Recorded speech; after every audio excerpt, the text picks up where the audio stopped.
Ini kisah para pejabat yang merendahkan dirinya, yang menghamba harta benda dan menjadikan negara dan rakyat sebagai sapi perah belaka. Saat kita semua menahan diri untuk melakukan ini dan itu, beberapa politikus dan pejabat kita malah tetap bernafsu untuk nodong sana-sini, ngutil sana-sini.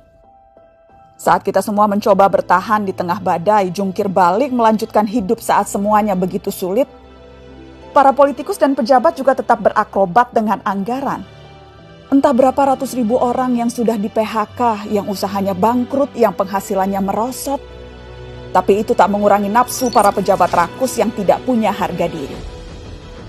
Menteri Kelautan dan Perikanan bersama beberapa staf khusus dan pejabat kementerian meminta cashback dari setiap benih lobster yang diekspor. Mereka memakai uangnya untuk berbelanja barang-barang mewah persis ketika kebanyakan dari kita sedang mati-matian bertahan memenuhi kebutuhan-kebutuhan pokok.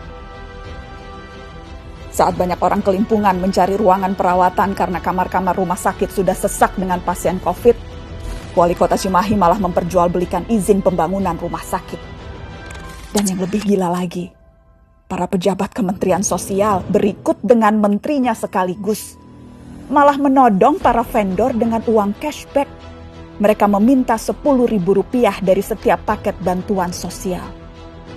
Paket senilai Rp300.000 untuk meringankan beban hidup rakyat. Tega-teganya dipotong untuk dinikmati sendiri. Dan itu dilakukan oleh mereka yang disumpah untuk membantu rakyat bisa bernapas lebih mudah di tengah himpitan hidup. Inilah arti kebejatan yang sesungguhnya. Ampun ya Allah. Sejak awal, dana triliunan rupiah yang digelontorkan dalam bentuk bantuan sosial memang rentan diselewengkan. Sudah banyak yang memprediksi potensi ini.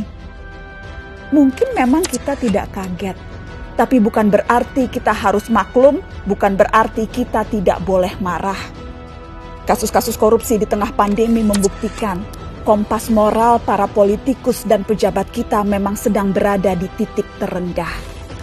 Bahkan pandemi yang membunuh banyak orang, menyengsarakan banyak orang, tak membuat para pelaku menahan diri dari hasrat memperkaya diri sendiri. Pandemi justru menjadi peluang untuk menggarong lebih banyak. Kegentingan dan kedaruratan justru jadi ruang baru untuk bertindak lebih brutal, lebih banal, lebih ugal-ugalan, dan lebih tidak tahu malu. Publik, kita semua justru dibebani pekerjaan tambahan. Selain harus bertahan hidup, kita justru harus lebih teliti mengawasi kebijakan dan penggunaan anggaran. Tambah capek, tambah pegel, tambah frustasi. Tapi pilihannya tidak banyak.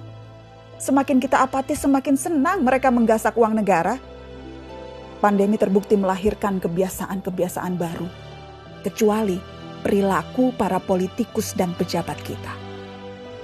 Inilah kenyataannya, sudah sebegitu bangkrutnya moral mereka. Memang kita tidak kaget, tapi sangat wajar dan sangat pantas untuk kita marah.